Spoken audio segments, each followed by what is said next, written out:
You're live.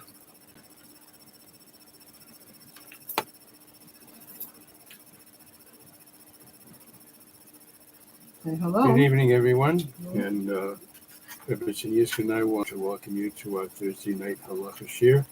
We're learning about Jewish law using the abridged form of the Code of Jewish Law, which has one of the most frequently needed information, most frequently needed laws that we try to go through. Last time, and we've done it in the past, we've mentioned that a Torah study hall is like a college for the study of Judaism. And it will have a library. It will have a chapel in it also as well.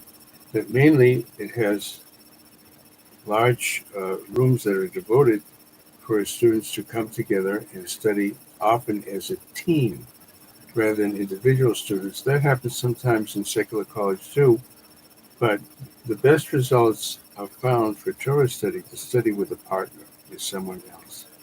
And that way, at least two people have a chance to exchange ideas and try to reach the true meaning of the Torah passages that they are studying. So we were learning last week, and we hope to continue this week also, about the respect and the holiness of a synagogue or a Torah study hall. We had learned that in them, it wouldn't be proper to simply come in and talk to people, talk to friends as a sort of friendly gathering. One would think that's very appropriate there, but this is a holy place. And really, a synagogue is devoted to prayer, to the study of the Torah. If one were going to try to counsel someone in the synagogue and help them come closer to Judaism, help them to manage with their affairs in order to be able to manage with life, that's a mitzvah, that's a good deed to do. That would be a wonderful thing. Last week we mentioned if you are making a list of things, a list for shopping, that would not be normally appropriate in the synagogue, except if you are making a list for products that are needed for the synagogue itself. We gave the example of a kiddush. We're close to Shabbos once again. It's Thursday night. The weeks speed by so quickly, and one has the obligation to help out after services on Shabbos, especially. There's a kiddush, which is actually a Sabbath meal. Sometimes one washes and has challah and bread. Sometimes they have cake and crackers and all kinds of spreads and all kinds of fish and salads and lovely things like that people enjoy to honor the Sabbath. So that's a Sabbath meal, and preparing for it, making a shopping list in the synagogue for the sake of the Shabbos meal is a cheshbon shel mitzvah.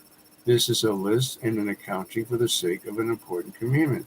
We also gave the example that to come in and count your change and count your money would not be the proper thing to do in the synagogue. But let's say there's a charity box from which collections have been made for quite a while. It has to be emptied and the money has to be taken to the bank and placed in the account so that checks can be made to the needy. So this is also counting money, not for the sake of knowing what one has in their pocket or wallet, but to find out what the total is in order to deposit the money properly and then distribute it properly as well. So those are two examples of things that aren't prayer, they're not Torah study, but they still are mitzvos, the commandments, and therefore it is permissible and fine, it would be fine to do that in the synagogue. Of course, you would not do that in the middle of services and be disturbing either thing, either making a shopping list.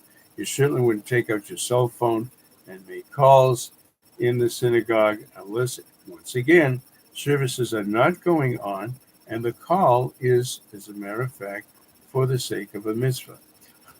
One of the calls that I used to have to make an awful lot was call people up and ask them to come for services so that we would have a minyan. But there's many other calls that concern that too. You could make a call for someone who wasn't feeling well. It's like a Bikur Cholim call to If you can't be in person to visit a sick person, at least give them a call. That's a tremendous lift for them. Sometimes you can't be there.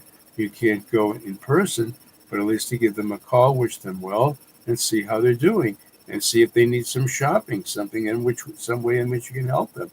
All this becomes a phone conversation for a mitzvah. So we're really learning, and we're learning to actually develop a concept of what's a holy place. It's very hard to find a decent place right now in the country. Uh, you may find a quiet place in the library. The libraries are very strict. If someone is speaking loudly, or someone is acting improperly, in any way that's distracting to others, the person is asked to leave. And God forbid, if the situation gets too serious, they have to call the police. And, God forbid anything should be that serious. At any rate, a library or a courtroom also requires tremendous decorum and respect. Respect for the court, respect for the judge. Just yesterday, I think you may have heard about it, that a defendant attacked the judge physically. Look what a world we're living in. Utter chaos, crazy world. It's up to you and I to set people straight. Teach them about respect. And he hurt the judge. This could only happen if you're living in a society where there's no respect, no values, no fear of anybody, no fear of God. If there was fear of God, it would take care of the whole thing.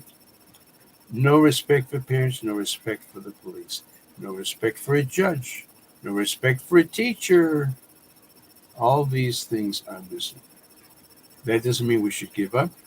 It means we should open our mouths and be good examples to teach the proper way.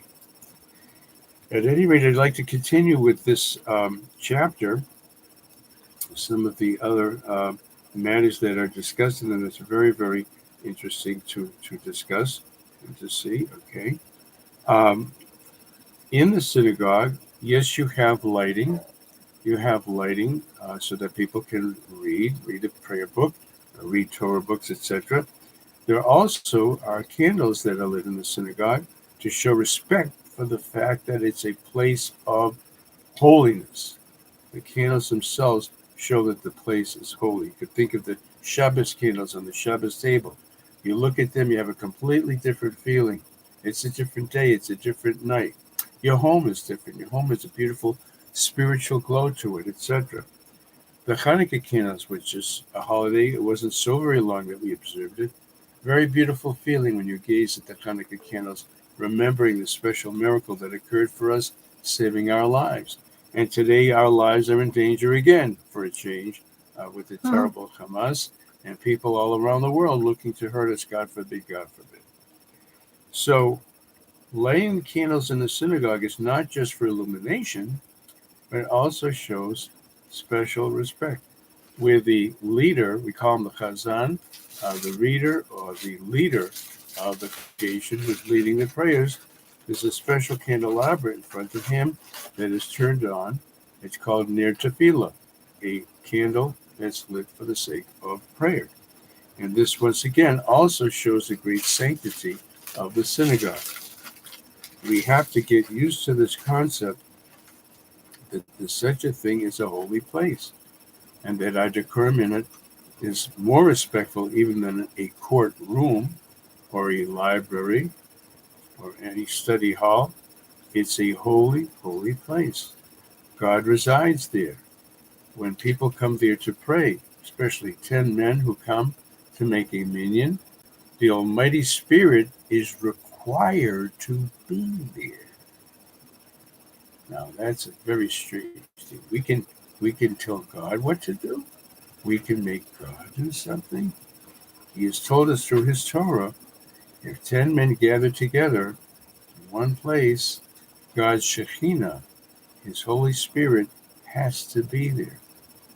I just said if there are 10 men in any place, 10 Jewish men in any place, cause the Shekhinah to be there. So if 10 men come together and they're just talking dirty jokes and stupid remarks or gossip What does that do to the Almighty Spirit? Incredible disgrace, unbelievable disgrace. So it shows us how careful we have to be with our actions. And that's such a wonderful thing.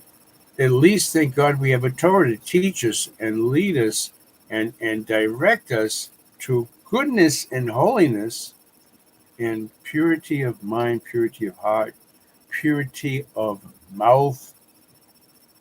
These are beautiful concepts, and we can share them with other people as well.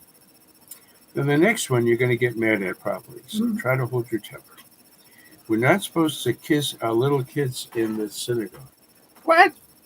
What could be wrong with that? You can't pick up a baby and kiss the baby as we all like to do.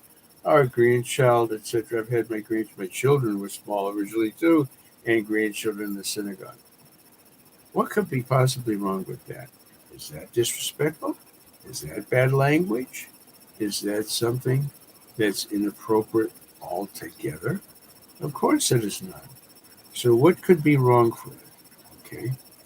So the answer is that in the synagogue, as much as we love our kids, and we do, and our grandkids or others and friends, we only show actions of love, like hugging and kissing. That's supposed to be only at home or an appropriate place. In the synagogue, we only show love for the Almighty. It's part of the respect that we show for the Almighty is, as tempting it is to pick up a little kid, give him a hug and a kiss. Of course, it's very tempting. I tell you the truth that there are many people who have Torah training who have forgotten this law. They actually have forgotten this law, and we don't want to embarrass, people. Say, don't do that here, etc. If you could take them aside at another time and say, we're really not supposed to hug and kiss the kids, the little kids in the show, in the synagogue, because that's a place to only show love for the Almighty. Discipline. Judaism teaches discipline, self-control, and thinking carefully before we think something, before we speak something or do something. It's a wonderful, wonderful concept. And when we all do this together, and that's the best way with the Jewish community, where people are teaching each other how to serve God properly and being proper examples, you have a wonderful life, a wonderful community life, and a community which everybody cares about everybody else and sees what they could do for the common good. Instead of me, myself, and I, what can I do for the synagogue? What can I do for the community? These are things to bear in mind. They're very, very beautiful lessons. Okay, so we're only showing love for the Almighty when we're in the synagogue. Of course, we love others. We love our parents if they're there. If we're fortunate to have our parents, we love our kids, grandkids, many friends. There's a simcha. Let's say there was a wedding going to take place. It's an engagement, something of this nature, etc. All good things. But it's not the place for hugging and kissing. It's just not the place for it. I realize that may upset some people, and it may be difficult to follow. But what does Torah teach us to do? Take a new view at life, a completely different view at life. You may have been given wonderful lessons by your parents. Thank God I was. I'm very grateful for that too. And many of the things that they were taught, they did not have an extensive Jewish education. They did not have an extensive Torah education. My parents weren't rabbis or rebbitzins. But one thing they did have, they had values. They had values. And when they became religious, called a repentant Jew, they became observant Jews, they took these wonderful values and applied them in Judaism. Instead of having to start from scratch, they already had the concept of respect for parents, respect for teachers, respect for the synagogue, respect for people in general. And they lived their lives accordingly. And they were a wonderful example to their children. Thank God I had such parents. As I grew up, I became a teacher of young children and young adults and adults as well. I was floored. Even just one generation after mine, how many of these wonderful values were already being thrown out the window. And it kept going and going and going now. Now I'm a grandfather, and it's really frightening to see what's going on. It doesn't do any good to be frightened. It doesn't do good to complain. What does do good is to teach people, and use the computer in this way too, be of wonderful influence over others in every way that you possibly can. Befriending a stranger, whether it's a Jewish person or a non-Jewish person, you befriend them if you're respectful to them. It often has a beautiful, incredible, wonderful response. And when you do so, especially with a Jew who's not observant or a non-Jew who doesn't know about Judaism, wow, those rotten, horrible things they say about Jewish people, they're lies. My goodness. I met these wonderful Jewish people. They were respectful. They cared about others. They were sensitive to the needs of others. They were polite, and they were generous.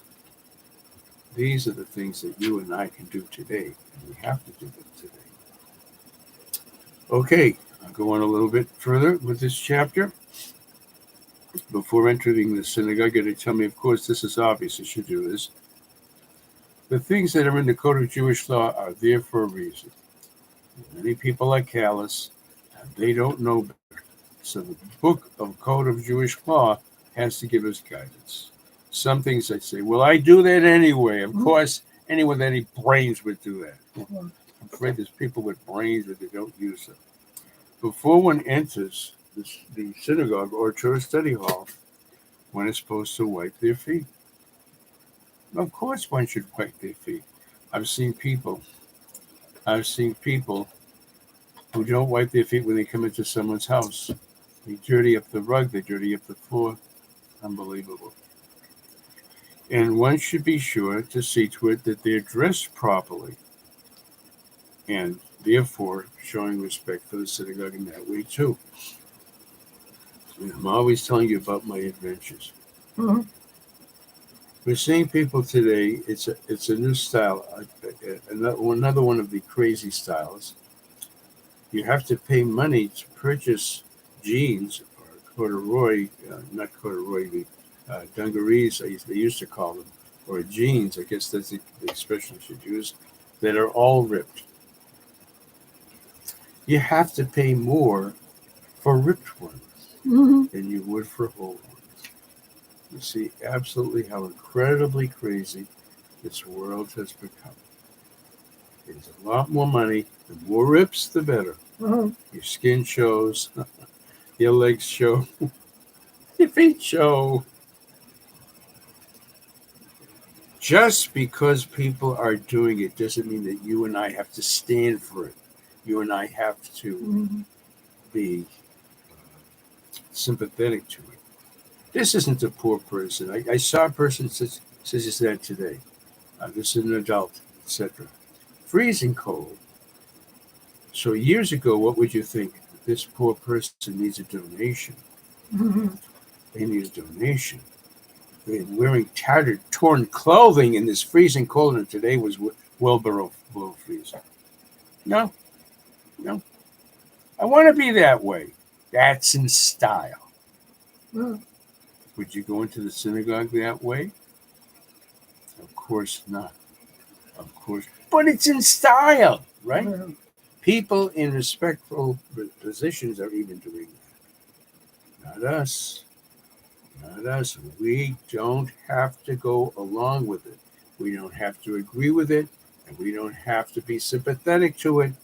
This is not a person in need. This is a person who's not in need of proper clothing. They're in need of proper values and brains. That's what they're really in need of. They're in need of direction.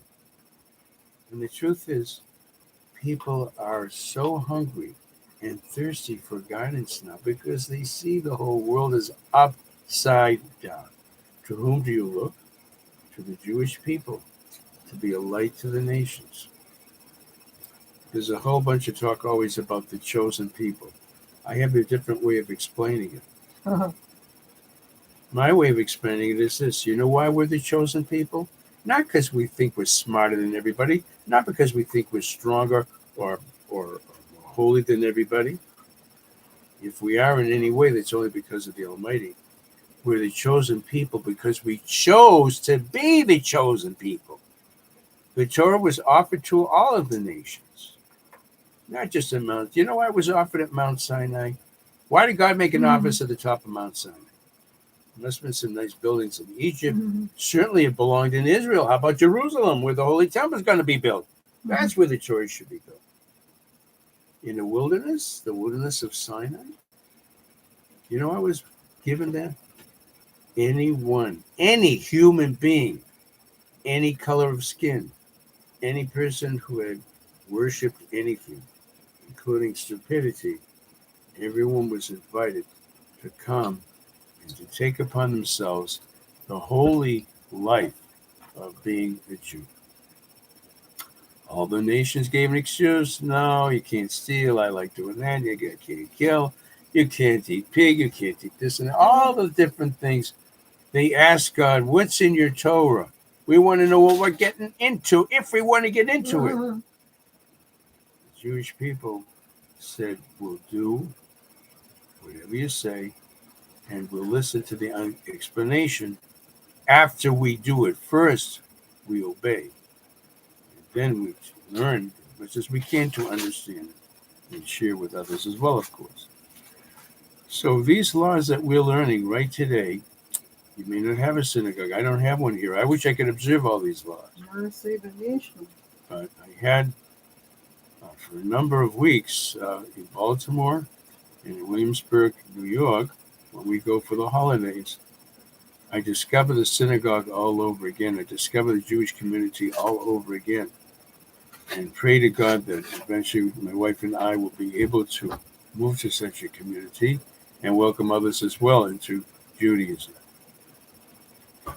But when I go into the synagogue, I pause and say, you know how lucky you are now to go into a synagogue? It could be 6 months before I can go to a synagogue again. It's a holy place, a place where the commandments can be fulfilled in many ways. Poor people come in New York. They come in asking for tzedakah, they ask for charity. Many of us just stick it in a box, we send it to an organization, and they distribute it for us. In New York, people come right up to you asking for help. Direct help, you can help them directly. People who don't have what to eat. People who are in tatters, not because it's in style, but because they don't have anything else. The person needs an overcoat in this freezing cold. You shouldn't open up our hearts to that person. These are the wonderful things that can happen when a person is following the beautiful, wonderful light and holiness of the Torah. It guides us in every aspect of life from before birth till after one passes away. And of course, we hope the Mashiach will be coming immediately. We see more and more signs of it. I think my wife had told me something. It bothered me at first, but once again, you just know the Almighty's going to help. Do you remember that there was a rebellion against Putin in Russia, and the guy copped out? I call it Wagner, or the group is called Wagner. So they're basically what we call mercenaries, people who fight for a living. They fight just for the money. They fight wars for the money. So now this Putin, apparently he's threatening to send these Wagner people who rebelled against him. He wants to send them to help Hamas against Israel. You might shiver at first. More enemies? Who's taking care of us straight through? 13,000 rockets, I think that's the number they mentioned today. All these deadly, deadly enemies, God is putting them down. We don't get scared. You know what we say to ourselves? This matches. It matches what it says in the prophets, how all the nations are going to gang up against Israel. Do you see it? Do you see it happening? Even in this country, there's Russia. Good old Russia. You can always depend on them to be enemies of the Jewish people all the way through. And the others, the Chinese, Iran, of course, without question, the Houthis, the others as well, Hezbollahs, all of them. They're all looking to destroy the Jewish people. We know God is saving us now, every moment, and we will see greater and greater miracles as time is getting closer and closer to the final coming of the Mashiach. I just mentioned that thing about Russia just to say there's another major power that's threatening Israel. Another major power. Don't be scared. Don't be worried. Turn to the Almighty. B'tach b'Hashem. Trust God for who Yaseh. He will do it. He'll handle it for you. Hashlech Hashem. Of course, quoting King David. I told you in my classes I've explained what a very severely difficult life David had. Enemies from in Israel, enemies from outside Israel, enemies from his family. The Psalms, one after another. Trust in God.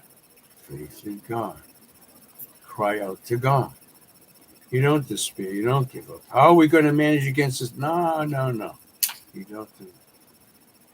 All these wonderful things we can think about when we go to the synagogue. We're going to go a little bit further. In a few more minutes, I'm going to take a few minutes from Representative Yiska, who's very kind to donate them. I'll go a little bit further. Here's another one. Again, it shows the concept that such a thing as a holy place.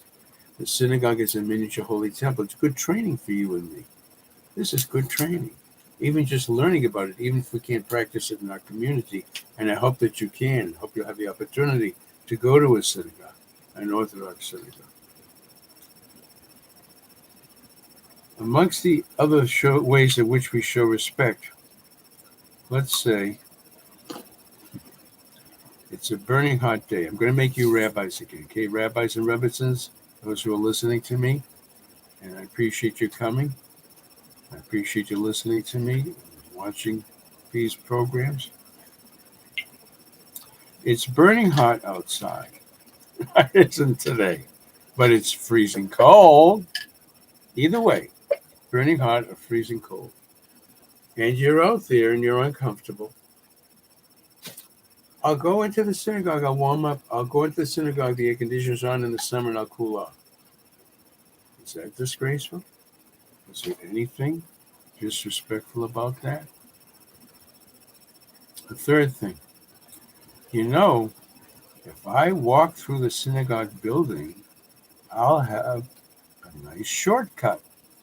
Other than that, I'm going to have to go all the way around the block to the other side. This way I can go straight through the synagogue, in out the front, out the back, and I'll be at my destination. Anything wrong with that? What's wrong with those things is one is using the synagogue for their own personal selfish needs. I'm not talking about danger. I'm not talking about life-threatening danger or a person who is ill. This is an emergency or an urgency. If it's not an emergency, at least an urgency. Person is in a very embarrassing position. They have to go to the bathroom. We're all human beings. I'll go into the synagogue and I'll use their bathroom. Basically, all these things are using the synagogue for another purpose other than serving the Almighty. The truth of the matter is, when a person goes to the bathroom, they say a blessing afterwards. Bless God that their body's working properly. And taking care of their body is a mitzvah as well. It's a holy mitzvah as well. Going in because it's too hot outside, I don't know if it's such a mitzvah, huh? Going inside because it's a burning hot July day of 100 degrees or whatever, just to cool off, this is not respectful to the Lord. But one can do this in the following manner. Let's say, for instance, it's someone who is at a service and you need to speak with them. Here again, you're taking them out of their duty of worshiping the Almighty. You have to speak to them, maybe call them outside.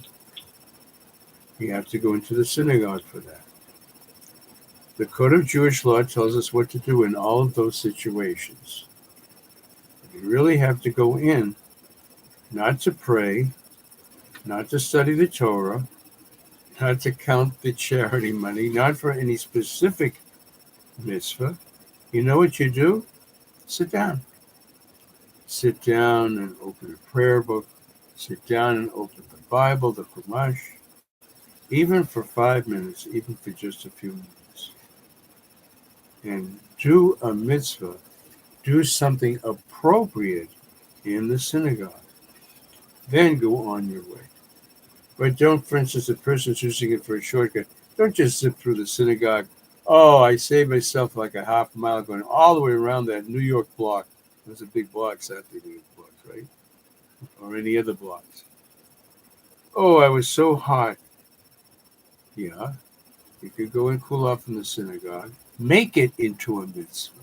Make it not just a selfish, comfortable experience. You make it into a mitzvah. It mentions, this is interesting. Some people are not terribly academic for learning, not so great about praying. Go into the synagogue and just sit there for a while, realizing that it's God's house. Even someone who doesn't open the prayer book, they don't even open the Bible or the Talmud or any of the Holy Jewish books, Code of Jewish Law that we're studying right now, just remaining in the synagogue. Remaining in the synagogue and showing respect for the few minutes. That's a mitzvah too.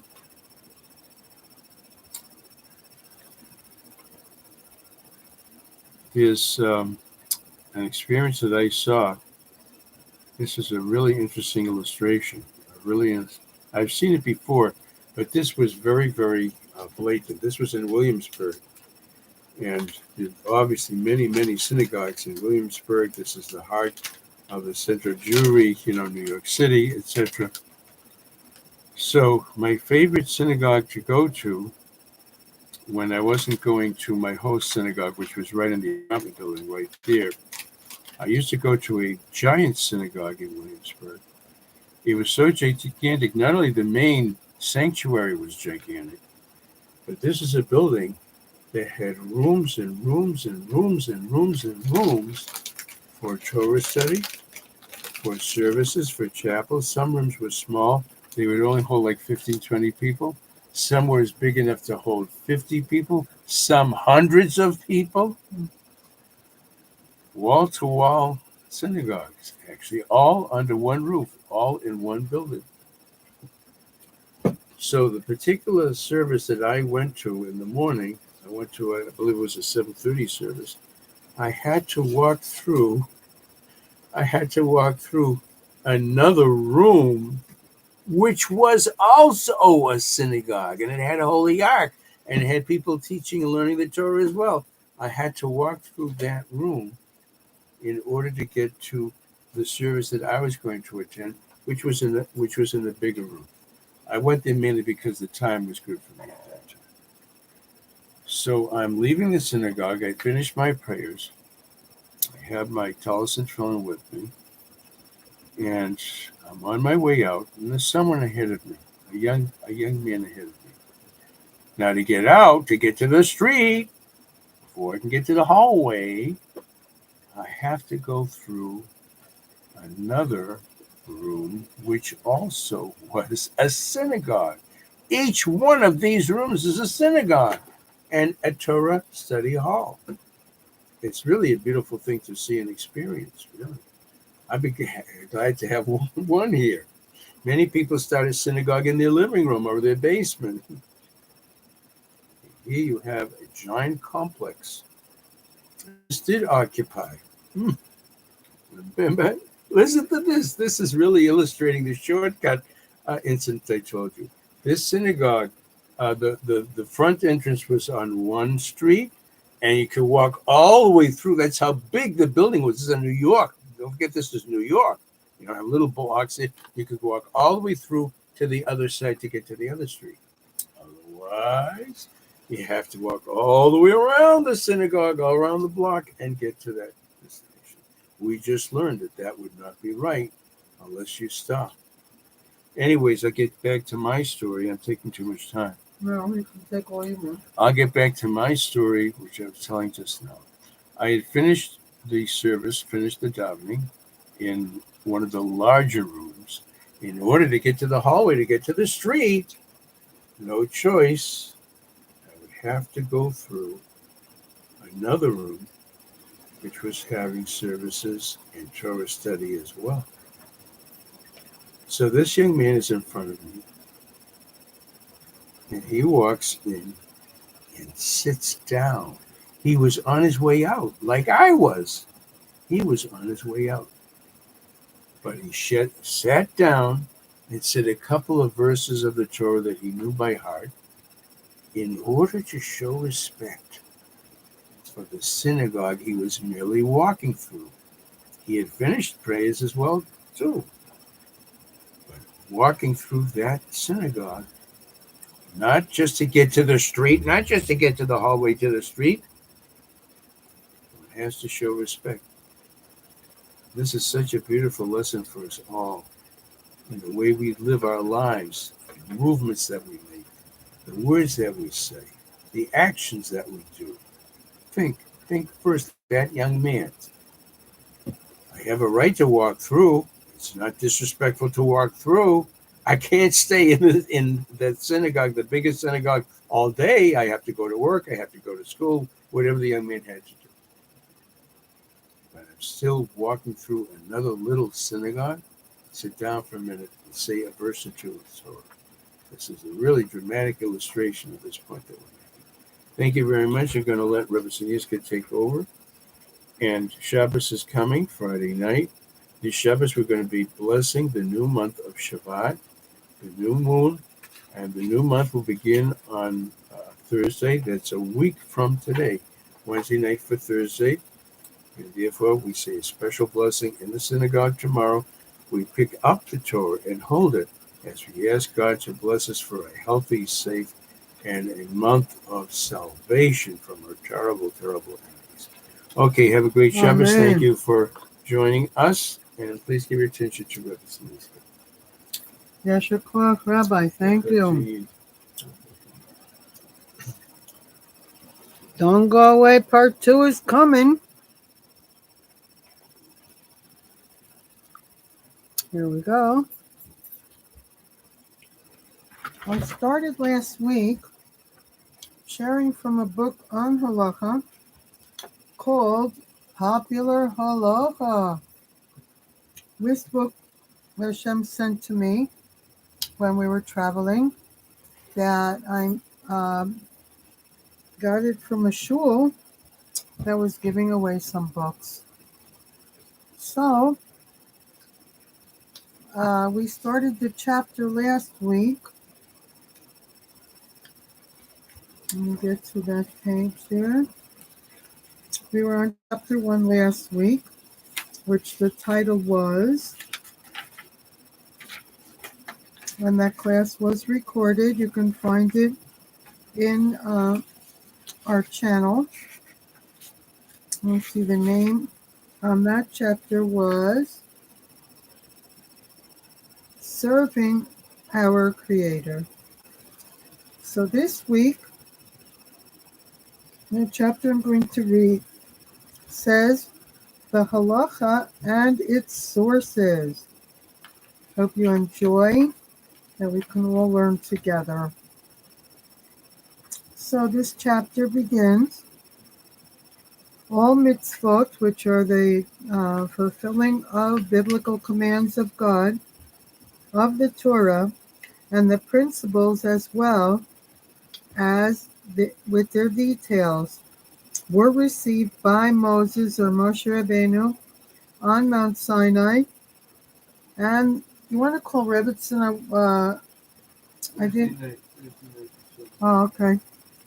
The principles of the mitzvot, like remember the Sabbath day and keep it holy, Moses recorded in writing as he was commanded by Almighty God. Write, write thou these words, and this is called the written Torah. The details of each biblical command or mitzvot, like how to make the Sabbath day holy, Moshe Rabbeinu or Moses transmitted to Joshua and to the elders orally, and this is called the oral Torah. Succeeding generations of prophets and sages continued to expound on the laws of the Torah orally, but they were not permitted to add one word to the text of the written Torah. Number 2. Why were not the details of the law written down? Because the Torah is longer than the earth and broader than the sea. And it takes your whole lifetime to study it.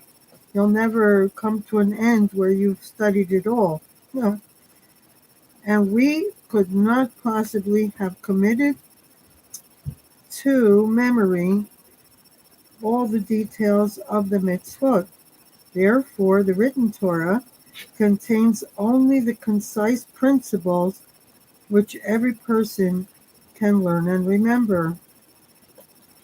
The detailed interpretation of the principles were transmitted verbally to the wise men of each generation, and that they may in turn teach them to their chosen disciples and train them in how to deduce the particulars from the principle.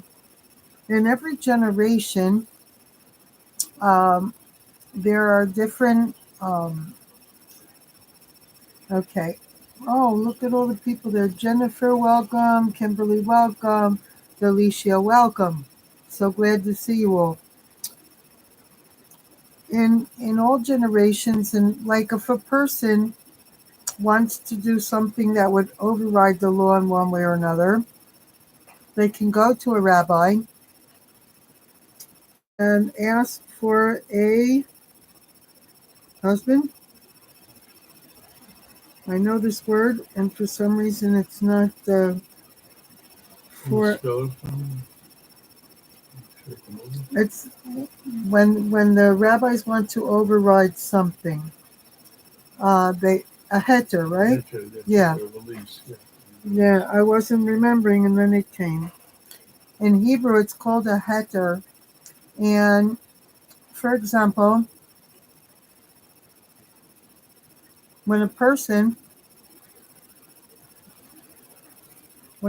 wants to make conversion, they go to a panel of 3 rabbis called a Beis Din. Then the rabbis will talk to them, and they must have learned a certain amount of Torah up to that point in order to then be able to answer questions about the observance of Torah.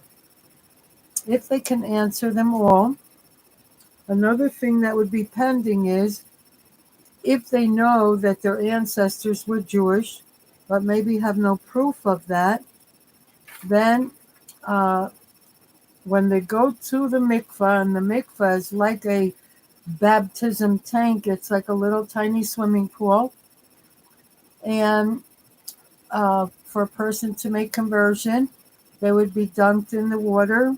What is it, 3 times, husband? Yeah. More or less 3 times. You don't have to have Jewish parents. It's just a person who wishes to become Jewish. You don't have to have any origin. They don't. Well, the point that I'm trying to make is if they have Jewish parents, or they think they did, then when the rabbis are going to put them in the mikvah, they tell them, go in, but don't make the bracha. Don't make the blessing for the dunking because you're probably Jewish. Right? If you want to say a blessing in vain, it may not be needed, so it's omitted. in order not to make the blessing in vain, it's omitted. Might not be used. Because if the person is or was Jewish, then they wouldn't need to be doing the bracha or need to be doing the If they're conversion. really Jewish, they don't need a conversion at all. If they're Jewish, they don't need a We conversion. want to take away the doubt and make it clear that they are Jewish to themselves and to everyone else. Well, it's not only that, but if a person wants to marry within Orthodox Judaism, that we discourage. If it's for marriage, we discourage. Not for marriage, valid, I'm just saying at a later time, they would need to make the conversion in order to be able to get married within our faith. And that's the point I'm trying to make. So, but we don't make the conversion for the sake of getting married. The conversion can only be made because the person knows within their heart, mind, and soul that they are Jewish. And some people know their ancestors were Jewish. But a lot of people were brought up in a secular, what can we say, secular mentalities surrounding. They grew up basically like a Gentile lifestyle. And so a lot of the Judaism that's within them could be sleeping. But it's amazing how, if they see a Jewish star, if they start being around Jewish things, how it wakes up that sleep and begins to give them a stronger and stronger desire to be Jewish again. And anyone who has a mega desire to be Jewish is Jewish, because the Gentile nations don't have a desire to be Jewish. Oh yeah, if they could get a freebie, they'd do it. But if they have to sacrifice in order to be Jewish, in other words, Mesiras Nefesh in Hebrew, which means that they would give up certain rights and certain things. Like, for example, on Shabbos, we can't go shopping, we don't put lights on, we don't cook food. Everything has to be ready and on a blech where it stays warm so we can eat it. There are various things that we have to do in order to be what's considered observant. Therefore, a non-Jewish soul doesn't have the spiritual koach, we call it, which is a spiritual strength to override the will and embrace the Torah.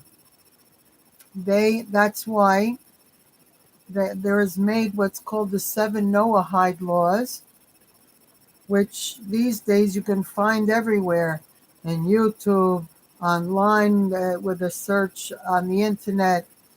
There are various ways to find different groups of what they call Noahides. And Noahides is do the 7 and go to heaven, because a non-Jew cannot do more than that. In fact, that's like really that's taking them to the max, as we say. So it's very important to know who and what we are and to pursue it. Now, if a person has a Jewish soul, by them returning to Judaism and negating the things they need to do, not negate the things they need to do, but negate the things they shouldn't do, then God says, for example, in Leviticus chapter 26, verse 1, if you will do my commandments and my statutes, and then starts 13, 14 verses of blessing.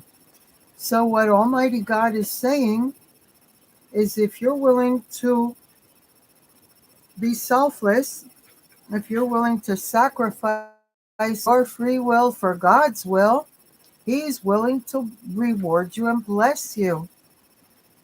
I was talking to someone the other day, and one of my students, and I was telling her that there's another place where Almighty God offers reward for doing things.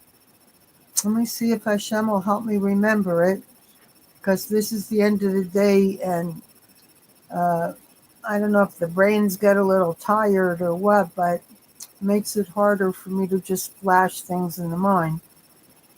Uh, but in any case, I want to get back to the book because I do want to share what it's written here. Let me see how many pages is this chapter. Oh, we're good. We have 2 pages here, 2.5. Let's start reading, right? Let's see. And even to become a Noahide it needs an authorization of a rabbi to be a Noahide, right? No, persons has to just simply, they need education. Education. They need education to take on these 7 To commandments. take on the 7 commandments. Because God. And join a Noahide group, Yeah, right? But they don't have to have a rabbi's authorization for that. Okay. I wanted to point that out. So let's go on reading here. Why were not details of the law written down? Because the Torah is longer than, oh, we read that already. Okay. Let's go on from there. What method did the sages use to interpret the scriptures? 13 principles of logic and reasoning were revealed to Moshe Rabbeinu or Moses on Mount Sinai, through which the learned sages can discover the true meaning of the scriptural text, and these principles were entrusted to the scholars who were permitted by the Torah to apply them in accordance with their judgment. Naturally, differences of opinion arose among these sages. For what may appear logical to one's need, what may appear logical to one need not appear logical to another, and the final resolution of these differences was often effected by sages of succeeding generations. Number 4. Such laws, which are specifically stated in the written Torah, are called the laws of Torah, and they are a number of laws which tradition ascribes to Moses, but for some undisclosed reason were not included in the written Torah.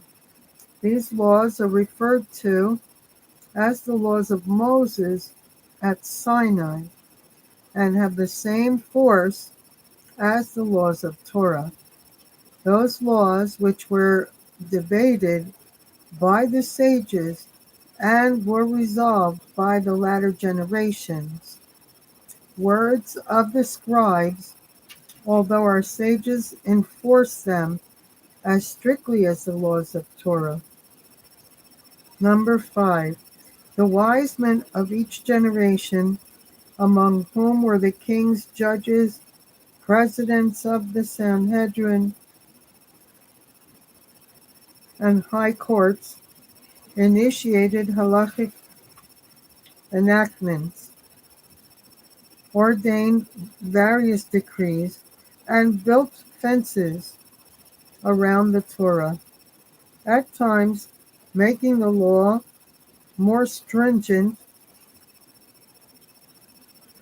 and at times more lenient, to strengthen the Torah and to fulfill the will of Almighty God, all to meet the needs of the times. These enactments, decrees, and fences fall within the category of the words of the scribes or rabbinic ordinances. And in these days, I think people recognize that as rabbinic ordinances for sure. Or rabbinic decrees, right? Yeah. Number 6, the difference between the law of the Torah, deny Torah, and a rabbinic ordinance. Divrei Sofrim, that's Hebrew, as practical consequences in the case of a doubt. When in doubt regarding the application of the Torah laws, we follow the stricter view and prohibit, whereas in the case of rabbinical ordinances, the more lenient view to permit is accepted. Likewise, in the case of a controversy among more recent halachic authorities, where one permits and the other prohibits, it is a matter of divrei Torah. We follow the strict view. If divrei sofrim were accepted, the lenient view. Number 7. Yet, despite the more lenient nature of divrei sofrim, we are duty bound to fulfill them, as the Torah itself commanded us. You shall not depart from the sentence which they, the sages of your generation, may tell you, to the right or to the left. Therefore, we recite the bracha or the blessing before we perform the rabbinic mitzvah, and say, who has sanctified us by his commandments and commanded us to maybe light the Hanukkah candles as though it were a mitzvah of the Torah. Lighting candles in Hanukkah is a rabbinic decree. Let us continue on. Number 8. The constant expansion of rabbinic ordinances with their interpretation and explanation.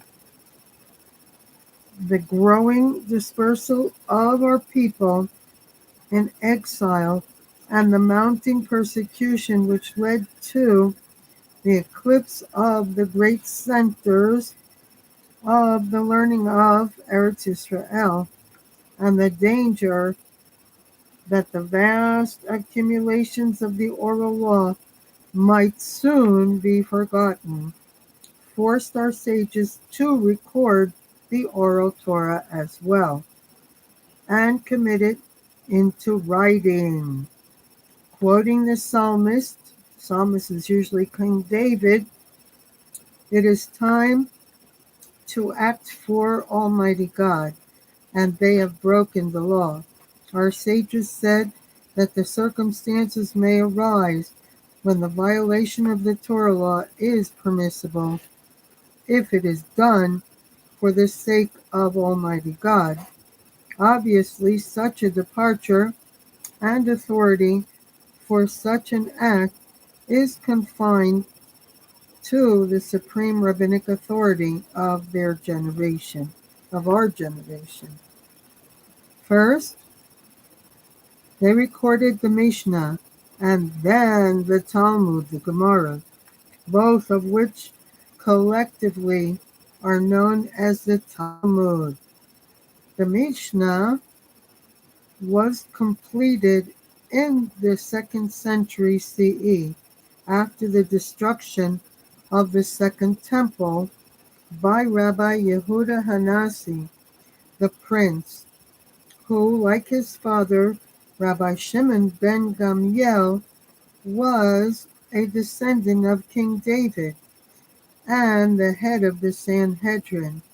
The Sanhedrin was organized, and each person in the Sanhedrin had to know the 70 languages in the world. And the Supreme Court of the Jewish people. And they were the Supreme Court of the Jewish people.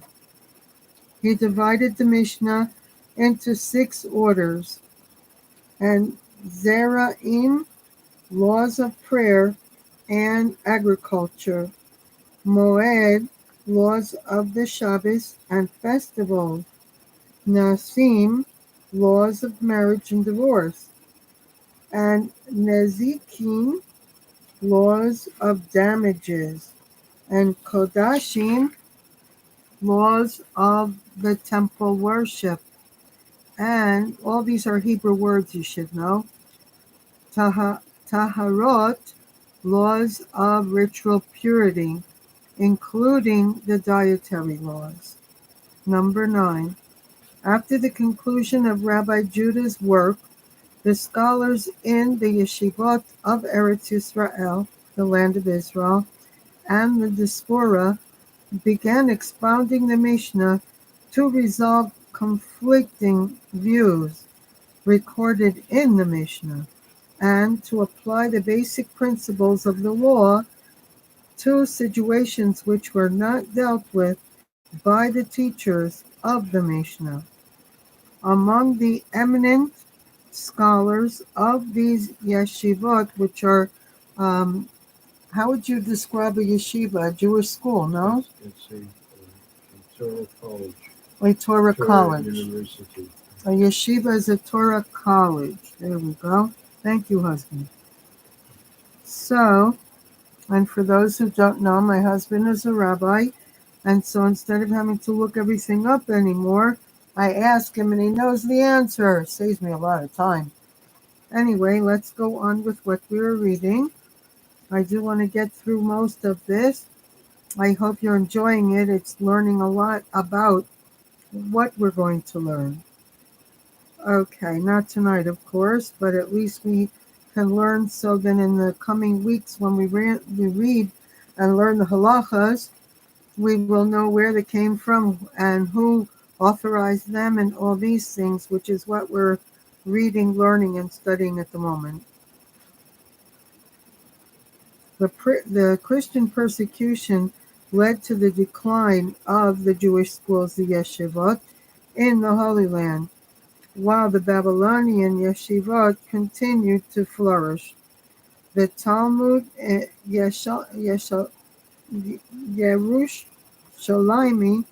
because there are two Talmuds, there's the Babylonian and the Yerushalmi. Okay, on the 4th century CE, and the Babylonian Gemara or Talmud Bavli was completed towards the end of the 5th century CE.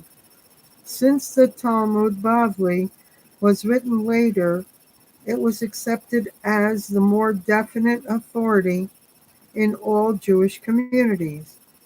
Wherever there are differences of opinion between the Talmud Bavli and the Talmud Yerushalmi, the decision of the Bavli takes precedence because it is fair to assume that the authors of the Bavli knew of the deliberations of the Yerushalmi, which those of the Yerushalmi might have been unaware of the reasoning which went into the decision of the Bavli. Number 10. The sages of the Mishnah are called Tanaim, teachers of the law, Tanaim. And the sages of the Gemara, which is the Talmud, are called Amorim, expounders and interpreters of the law. The Mishnah is written in Hebrew, and the Gemara is written in Aramaic, which became the spoken language of the Jewish people at that time.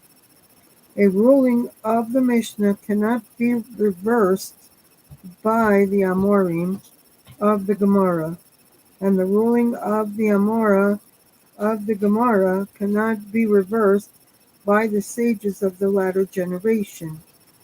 This principle has been accepted throughout Jewry, not jewelry, Jewry, as we are told by Maimonides. And Maimonides said, "Let thy food be thy medicine." He knew the pharmaceuticals were going to start corrupting stuff. Anyway, let's go on. Whose own rabbinic decisions were based on traditions of the masters. Number 11. Despite the immense work performed by the sages of the Gemara in the interpretation of Halachah, remember the Gemaras of the Talmud, many issues still remain obscure. Moreover, changing times and conditions require new halachic decisions based on Talmudic principles, and this work was carried forth by the Geonim. No, Geonim. Geonim. Geonim. Geonim. Very, very true. Codifiers of the succeeding generation.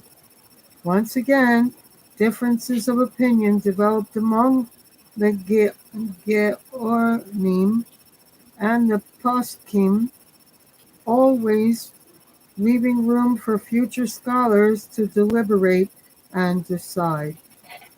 The decision of post-Talmudic scholars, their enactments and codifications are as valid as us today and as they were in their own time.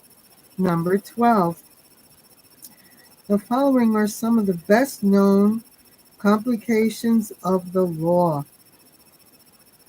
We have a little bit of time left. The Mishnah Torah, known as the Yad HaChazaka by Rabbi Moshe ben Mimon, the Rambam, Maimonides, born in Spain in 1135, he left the country in his early youth and lived most of his 70 years in Egypt. The Arba Turim, 4 columns, by Rabbi Jacob ben Asher, who lived in Spain during the 14th century CE. The Shulchan Aruch, which is the book that most people go to today for Torah laws. It's a 2-volume set. I think I have one here. That's the abridged. It's a huge encyclopedia. Yeah, I have a bridge version. My husband has the real McCoy, but this is the abridged version. You can get it, I believe, from Kihot. It's called Kitzur, Kitzur, Shulchan Aruch. And if anybody needs the ISBN number, they can call me after class, and I'll give them the phone and the information of purchasing it directly from the publisher. Okay, let's go on. The Kitzur Shulchan Aruch, or the Shulchan Aruch, which is the big one, which my husband has, prepared a table by Rabbi Yosef Karo. Born in Spain in 1488, he fled as a child together with other exiles from the Spanish Inquisition. He lived most of his life in the city of Safat, in the Holy Land, where he died or passed away at the age of 87. Agahot, the notes of Rabbi Moshe Isaris from Poland, 1525, who is known as the Ramah. He notes on the Shulchan Aruch that they're called the tablecloth. The Shulchan Aruch, which was modeled after the Arba Turim, consists of 4 parts. Okay, we're almost done, guys. We have 2 more paragraphs, small ones. The Orach HaChaim, the way of life, on prayer and festivals. Yorin De'ah, teacher of knowledge, on dietary laws. Even Ha'ezer, rock of strength, on family life. And Choshen Mishpat, the breastplate of judgment, on civil law. Number 14. In post, the Shulchan Aruch literature, which was Rabbi Yosef Karo, is referred to as the author, and Rabbi Moses Israelis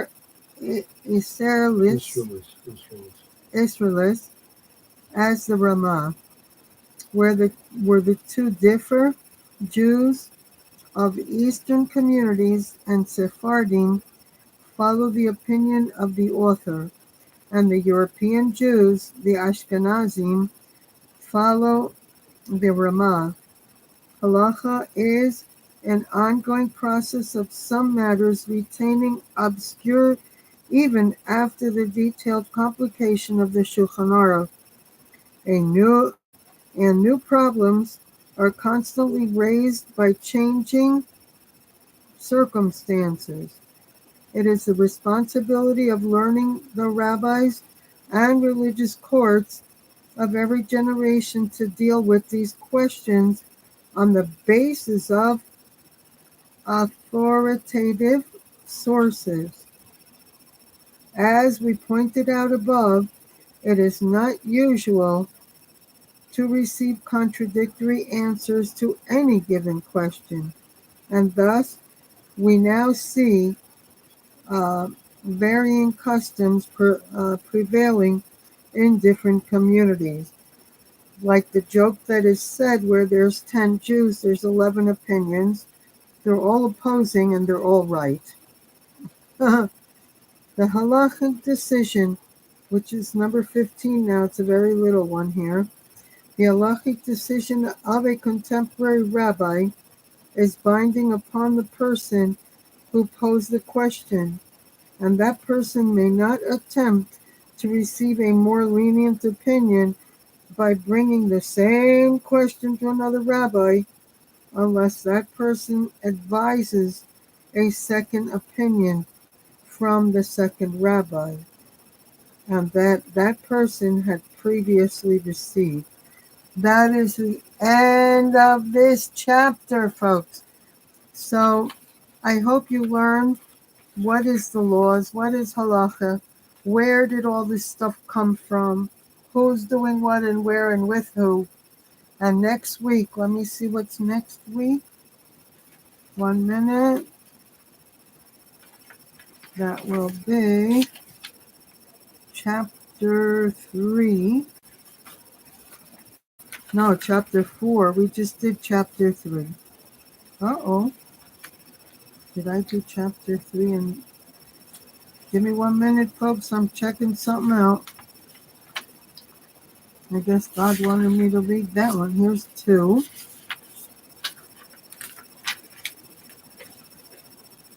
3.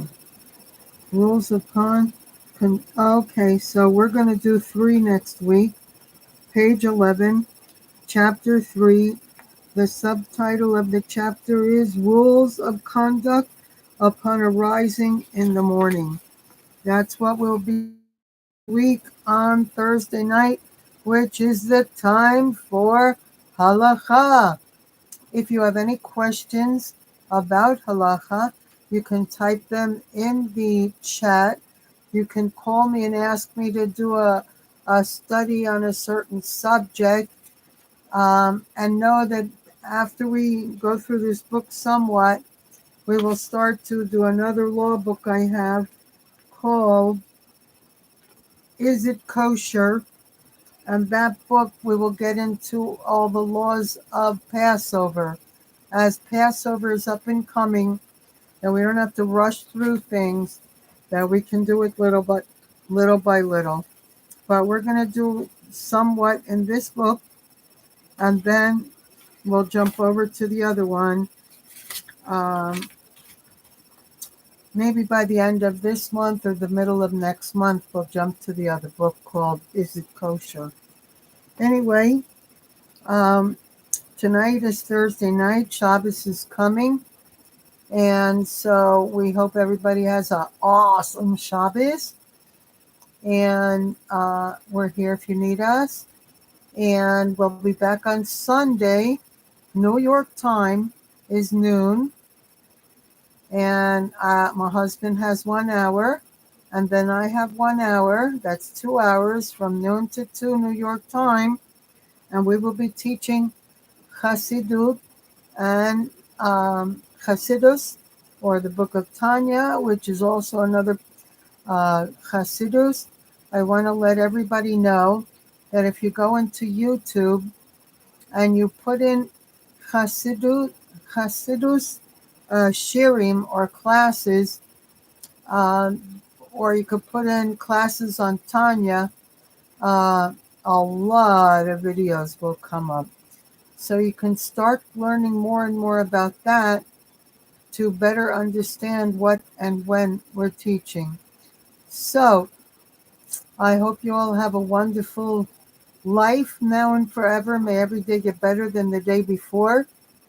And may we all be dancing and jumping for joy soon as the final redemption comes in, the resurrection of the dead comes back. Everybody who died on October 7th in Israel will be returning to life. Thank God. And so uh, make sure that you pray every night before you sleep for the peace of Jerusalem, the peace of this world, that God removes soon. May it even be overnight while we sleep tonight, that God Almighty will take evil and death from this world forever. I can't wait. And may the final redemption come in, which will be a time of only goodness forever. Yay! Anyway, we love you. We thank you. And please keep in touch with us. And we'll be back on Sunday, God willing. Zai Bench. We love you.